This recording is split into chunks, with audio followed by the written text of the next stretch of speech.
জীবনে সফলতা পেতে গেলে অবশ্যই ধৈর্য রাখতে হয়।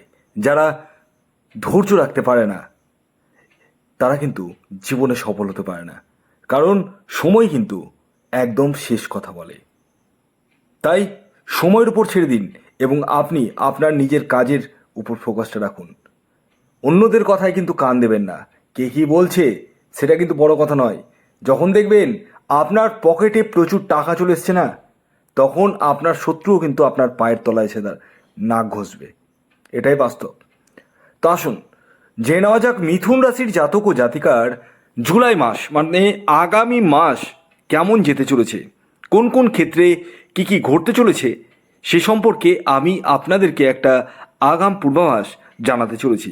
তবে শুরুতে একটি কথা বলে দিই, এটি চন্দ্র রাশি ধরে যেহেতু গণনা করা হয়, তাই এই ভিডিওতে যে কথাগুলো বলবো সেই কথাগুলো 100 ভাগের মধ্যে 100 ভাগ মিলবেই, এটা ধরে এগোবেন না। তবে হ্যাঁ, আমার বলা কথা অনেকাংশেই কিন্তু মিলতে বাধ্য।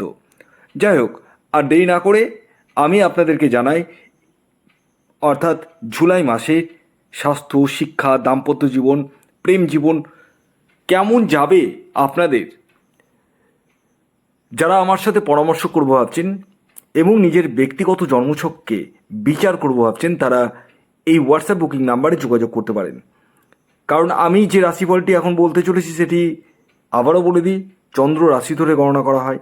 তবে হ্যাঁ, আমি গ্রহের গোচর ধরে ধরে বলবো যাতে আপনাদের বুঝতে সুবিধা হয়। আসুন আমি একে একে আপনাদেরকে সমস্তটাই জানিয়ে দিই এবং ভিডিওর শেষে আমি আপনাদেরকে বলবো এই মাসে আপনারা কি করলে শুভ ফল পাবেন, কি করবেন, উপায় কি করবেন সেটি ভিডিওর শেষে বলবো। তাই ভিডিওর শেষ পার্টটা অবশ্যই ফলো করুন, কারণ খুব ইম্পর্টেন্ট কথাই বলবো ভিডিওর শেষে। দেখুন, আপনাদের রাশি হচ্ছে মিথুন, আর আপনাদের রাশির অধিপতি কে? বুধ গ্রহ। এই বুধ গ্রহ কোথায় রয়েছে? সেকেন্ড হাউসে। এবং আপনাদের ফার্স্ট হাউসে রয়েছে রবি এবং শুক্র। আপনাদের ফোর্থ হাউসে কেতু রয়েছে। আপনাদের 9th হাউসে রয়েছে শনি। আপনাদের 10th হাউসে রয়েছে রাহু। 11th হাউসে রয়েছে মঙ্গল। এবং আপনাদের 12th হাউসে রয়েছে বৃহস্পতি, রয়েছে 12th হাউসে।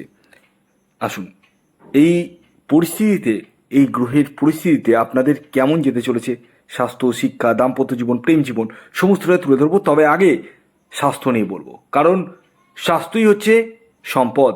Health is wealth. দেখুন দেখুন আপনাদের যে রাশির অধিপতি সেটি হচ্ছে বুধ গ্রহ, আপনারা প্রত্যেকেই জানেন। আর এই বুধ কিন্তু সেকেন্ড হাউসে রয়েছে কতদিন পর্যন্ত? 19শে জুলাই পর্যন্ত। এবং 19শে জুলাই যেমনি ক্রস হবে থার্ড হাউসে চলে যাবে, এবং থার্ড হাউসকে কিন্তু শুভ ঘর হিসাবে ধরা হয় না। তাই 19শে জুলাই আগে পর্যন্ত আপনাদের হেলথ নিয়ে সেরকম সমস্যা না থাকলেও 19শে জুলাই থেকে কিন্তু একটু সমস্যার সৃষ্টি হবে। আপনাদের ছোট ছোট বিষয়ে রাগ উঠবে এবং মানসিক টেনশন বৃদ্ধি হবে। এছাড়াও এই সময় কিন্তু আপনাদের পেটের সমস্যা, মাথা যন্ত্রণা বা স্নায়বিক সমস্যা আসার সম্ভাবনা রয়েছে। এছাড়াও চর্মঘটিত সমস্যার সম্ভাবনা রয়েছে। তাই রোদ্রে বেশি ঘুরবেন না, যতটা পারবেন ডাবের জল খান, কোল্ড ড্রিঙ্কস না। এবং যতটা পারবেন আপনি কিন্তু শান্ত থাকার চেষ্টা করুন, কারণ হাই ব্লাড প্রেশার হওয়ার সম্ভাবনা রয়েছে।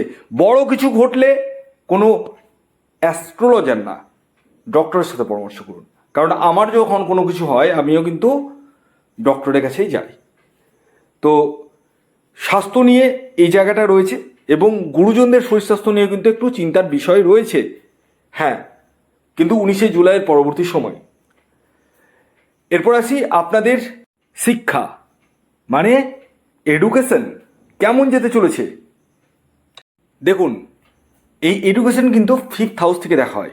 5th হাউসের লর্ড কে রয়েছে? শুক্র গ্রহ। কোথায় রয়েছে? ফার্স্ট হাউসে রয়েছে। কিন্তু 7 জুলাই কিন্তু ট্রানজিট করবে সেকেন্ড হাউসে। মানে 7ই জুলাই পর্যন্ত আপনাদের এডুকেশন লেভেল কিন্তু মোটের উপর দিয়ে শুভ গেলেও 7ই জুলাইয়ের পরবর্তী সময়ে এডুকেশনের জায়গাটা কিন্তু যথেষ্টই শুভ বা ভালো যেতে চলেছে, এবং আপনাদের রেজাল্ট কিন্তু ভালো হতে চলেছে। যারা বিদেশে পড়ার চেষ্টা করছেন তাদের ক্ষেত্রে কিন্তু যথেষ্টই শুভ, মাথায় রাখবেন। এবং আপনারা স্কলারশিপ পর্যন্ত কিন্তু পেতে পারেন। হ্যাঁ, তবে দেখতে হবে আপনার নিজস্ব ব্যক্তিগত বার্থ চার্টে বুধের অবস্থান কেমন রয়েছে এবং শুক্রের অবস্থান কেমন রয়েছে সেই জায়গাটা কিন্তু দেখতে হবে।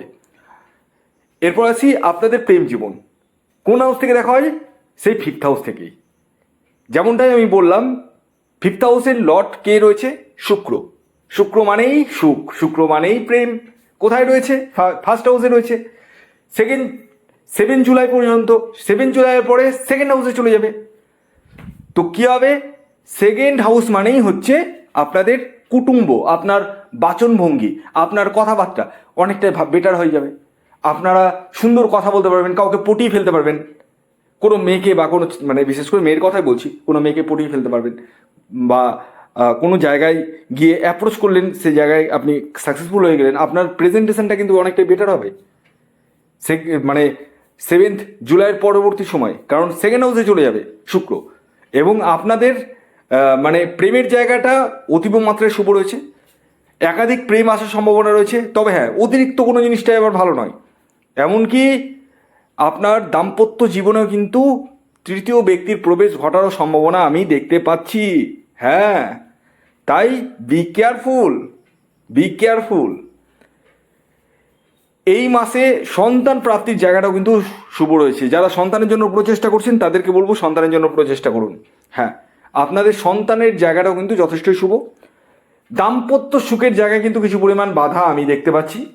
আপনাদের মধ্যে কিছু পরিমাণ মিসআন্ডারস্ট্যান্ডিং হওয়ার সম্ভাবনা রয়েছে। হ্যাঁ, এবং আপনাদের মানে একটু মতের অমিল কিন্তু আমি দেখতে পাচ্ছি। তাই মাথা ঠান্ডা করে চলতে হবে। ডিসিশন মেকিং নিয়ে কিন্তু একটু সমস্যার সৃষ্টি হতে চলেছে। যারা ইনভেস্টমেন্ট করবো ভাবছেন ব্যবসা ক্ষেত্রে, তারা 19 তারিখের পরবর্তী সময় ইনভেস্টমেন্ট করুন, বেটার রেজাল্ট পাবেন। পার্টনারশিপ বিজনেস যারা করছেন তারা অ্যালার্ট থাকুন। পার্টনার কিন্তু ধোঁকাবাজি করতে পারে, প্রতারণা করতে পারে, সেই জায়গা থেকে কিন্তু অ্যালার্ট থাকতে হবে। যারা নিজস্ব বিজনেস করছেন তাদের ক্ষেত্রে যথেষ্ট শুভ। যারা চাকুরির জন্য প্রচেষ্টা করছেন, চালিয়ে যান, চালিয়ে যান, কারণ 7 তারিখ থেকেই আপনার যথেষ্ট শুভ ফল পেতে চলেছেন চাকুরি ক্ষেত্রে। যারা ট্রান্সফার করবো ভাবছেন, ট্রান্সফার করতে পারেন। এবং যারা বেকার রয়েছেন তাদের কর্মপ্রাপ্তির সম্ভাবনা রয়েছে ডেফিনেটলি। এবং বিদেশে কর্মের সুযোগ কিন্তু আসতে চলেছে। এত বড় কথাও বলে দিলাম। এছাড়াও ভ্রমণের জায়গাটাও রয়েছে আপনাদের, অর্থাৎ দূরযাত্রা, দূর ভ্রমণ, এই জায়গাটাও রয়েছে। তবে একটি কথা বলি, এই মাসে আপনাদের আয় যতই করুন না কেন, ব্যয়ের জায়গাটাও কিন্তু যথেষ্ট পরিমাণে রয়েছে। ব্যাংক ব্যালেন্সের জায়গাটা কিন্তু সেরকম মাত্রায় বৃদ্ধি পাবে না। তবে হ্যাঁ, একটি কথা বলি, আপনারা যাই করুন তাই করুন, এই মাসে কিন্তু গুপ্ত শত্রুতার সম্মুখীন হতে হবে আপনাদের। তাই কাউকে মনের কথা, পেটের কথা খুলে বলবেন না, এবং কাউকে অর্থ ধার দেবেন না। সেই জায়গা থেকে কিন্তু সমস্যার সৃষ্টি হতে পারে। এবং কাউকে দুম করে বিশ্বাস করে ফেলবেন না, সেখান থেকে কিন্তু সমস্যার সৃষ্টি হতে পারে। এই মাসে আপনারা মানে আপনার বিরুদ্ধে যদি কোনো কোর্ট কেস, মামলা, মোকদ্দমা চলে, সেই জায়গা থেকে কিন্তু রিলিফ পেতে চলেছেন, এটা কিন্তু নো ডাউট বলাই যায়। এছাড়াও এই মাসে কিন্তু আপনার যারা গ্ল্যামার দুনিয়ার সাথে যুক্ত রয়েছেন তারা 7 তারিখের পরবর্তী সময় কিন্তু বেটার রেজাল্ট পেতে চলেছেন। এই মাসে নিজস্ব বাহন ক্রয়, গৃহ নির্মাণ, সেই সুযোগ কিন্তু হয়ে উঠতে চলেছে মিথুন রাশির জাতক ও জাতিকাদের ক্ষেত্রে। তো ওভারঅল যদি বলা যায়, এই মাসটা কিন্তু যথেষ্টই ভালো। কিছু কিছু জায়গায় সমস্যা রয়েছে। এই মাসে প্রতিকার হিসাবে আপনারা কি করবেন? এই মাসে গণেশজির উপাসনা করুন, তাতে কিন্তু আপনারা বেটার রেজাল্ট পাবেন। ইয়েস, এটা বুধবার দিন করতে হবে এবং আপনাদেরকে নিরামিষ আহার গ্রহণ করতে হবে। ভিডিওটি এখনকার মতো এই পর্যন্ত। যদি ভিডিওটি ভালো লাগে অবশ্যই লাইক করে দিন, শেয়ার করে দিন। সাবস্ক্রাইব না করে থাকলে সাবস্ক্রাইব করে ফেলুন। ধন্যবাদ।